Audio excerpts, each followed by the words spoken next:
What's up, guys? Finally got a little bit of time today to do some work on the 52. So I think in another video I said that I've got the 2-inch drop spindle already on this side. Didn't have time that day to do the other side, so that's what me and little man are going to do today. Gotta pull this side off. We'll get the stock spindle off and get ready to put the 2-inch drop on. So we'll be right back.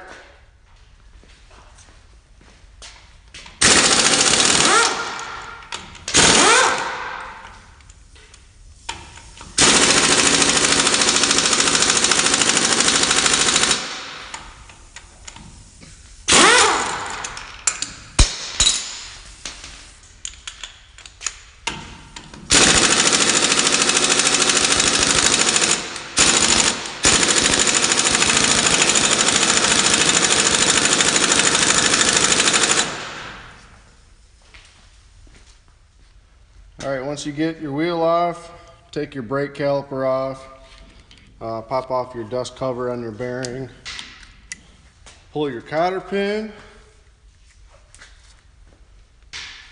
Yeah, that's going to be a little bit more than finger tight, I think, but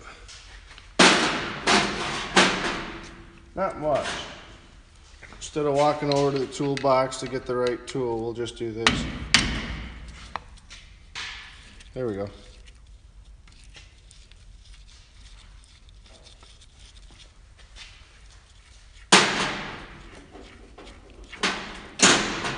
Pull your bearing nut off. Don't drop your bearings. They don't look too bad. Pretty good. We'll put more grease in them when we put it back together. So go ahead and pull your rotor. Yep, bearing, rear bearing is stayed with the rotor, so that's fine. Now when I did the other side, this kind of was a pain in the butt. We're going to pull this ABS sensor off, wheel speed sensor, whatever. We're going to pull that, get the dust shield off, get this little shield off, and also I'm going to get the tie rod off. And I'll come back when we're ready to do the ball joints. All right. One other trick on ball joints, tie rod ends. Pickle fork works. You get in there like that, hit it with a hammer, and they'll separate. Tie rod ends and ball joints, if you hit them. All right, once you got the old one off, you got your upper and lower ball joints off, you got your wheel sensor and dust shield off. Take your new one. Pretty much that easy. Slide it on there. Get that in there. We'll get our nut started. Just the top one?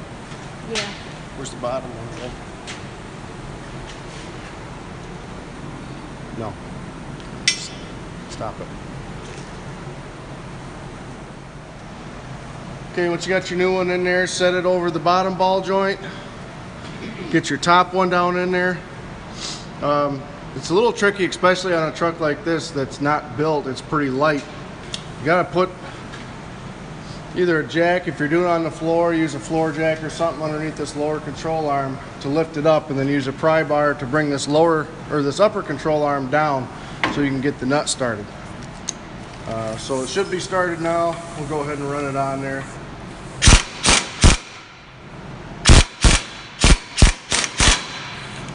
There, it started good. Flip this jack off. Jack off. Okay, so ran into some storage issues on my phone as far as filming, so that got cut off. But that's finished up. It's pretty simple. Just put it back together. There's nothing different about that 2-inch drop spindle. Everything goes back together the way it came apart. So that side's done. The other thing I want to do while I got it on the lift is pull this tranny cross member out so I can get ready to drop the motor and tranny in. Then I'll be able to put a jack under the rear of the tranny and get the mounts and the angles and everything figured out. So that'll be next. I'm not sure if I'm going to do that yet tonight or what. I'm going to pull this front end off. I don't want to be working around that. So I'll pull that back off, but at least the front suspension is done. I've got this other rear end here that I believe is the right width to go in it. But if I'm going to go through the work of putting that in, I need some drop blocks for the rear, which means I'll need some longer U-bolts. So as soon as I get those, then I'll swap that rear, and we'll show you that too. All right, if I do anything else tonight, I'll be back. Otherwise, thanks for watching. See you later.